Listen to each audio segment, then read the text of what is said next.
Накалённость.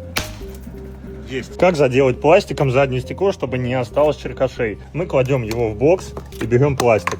Пластик смешиваем и распыляем на вот таком вот расстоянии. Вот так вот распыляем и закрываем, чтобы не воняло. Отправляем в печку на сушку. Все готово.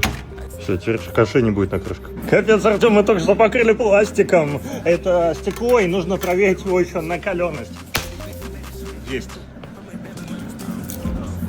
Ну, хотя нормально, нормально.